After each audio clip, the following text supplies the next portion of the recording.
Hello guys! Good morning everyone! Ayan, so for today's video ay magluto naman tayo nitong bopis or kandingga ang tawag po dito sa Bicol. So tara na guys at samahan niyo po ako magluto and enjoy watching na rin po.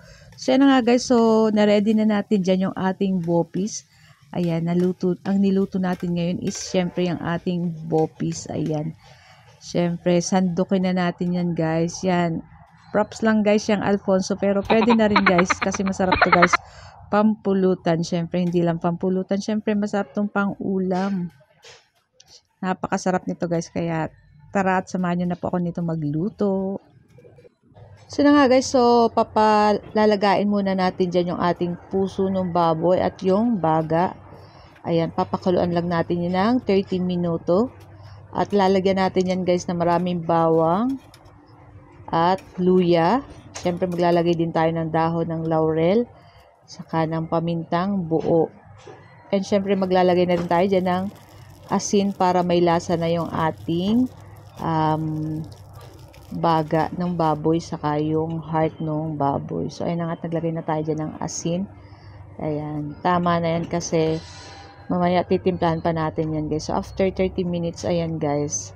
So tingnan natin kung malambot na yung, medyo matigas po kasi dyan yung heart, kaya pag malambot na yan guys, so pwede na natin yan ahunin lahat.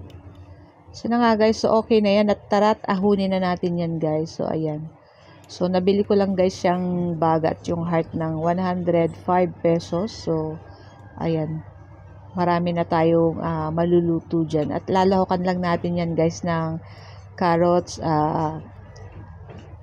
radish, bell pepper.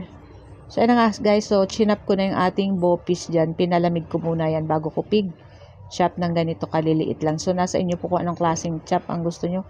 Pwede naman pinong-pino. So kayo na po bahala. So after nyan guys, nagpainit na ako ng kawali at naglagay na ako ng mantika at ng butter. Ayan.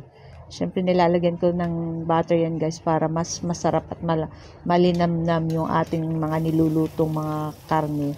So na nga guys, so ininot ko dyang nilagay yung ating luya. Ayan, inuna kong nilagay yung ating luya. Halu-haluin na yan. Pig cubes ko lang yan ng maliliit guys. Nako, ang bango-bango nito. At after nyan, pag lumabas na yung aroma ng ating luya, sunod na rin natin ilagay dyan yung ating bawang. Ayan. And after nyan guys, syempre, next na rin natin dyan yung ating white onion na pig cubes lang din natin ng ganyan kaliliit lang din. Ayan.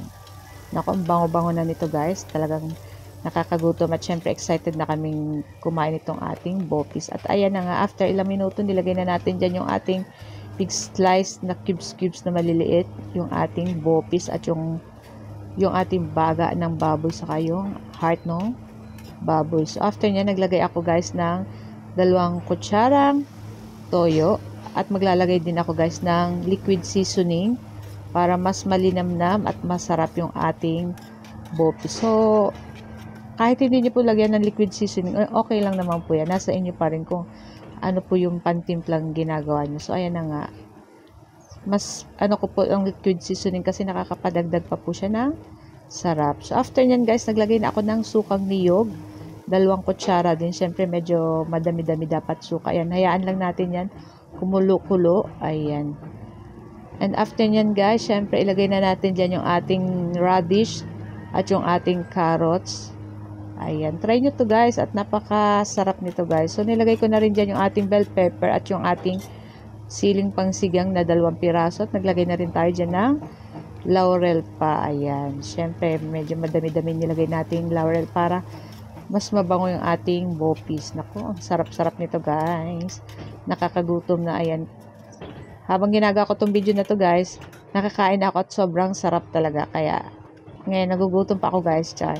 So naglagay ako dyan ng liver spread guys. Kalahati lang na nasa lata. Pampadagdag pa yan guys ng sarap ng ating bopis or ng ating kandingga. Ayan. Halu-haluin lang natin yan guys. Para mag-combine yung lasa ng ating liver spread dyan sa ating bopis. Ayan, halu-haluin lang natin maigi.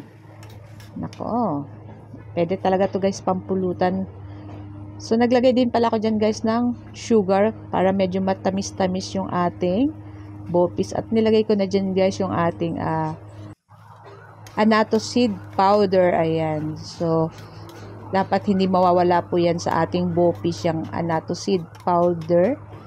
Kasi ayan ang pampakulay sa ating bopis. Nakikita nyo guys. So, nag-orange-orange na yan guys. Gawa ng ating annatto seed. Ayan. So, ayan. Patuloy lang natin yan, halu-haluin guys. At konting minuto lang guys, ay luto na rin yan guys. So, dati naman nanluto yung ating yung heart at yung ating baga nung baboy. So, ayan na nga, i-transfer na natin. At ready na kaming mag-lunch na aking twin. So, guys, ito lang ang video today. Ayan, see you our next video again. Thank you for watching. Please follow our page. Thank you.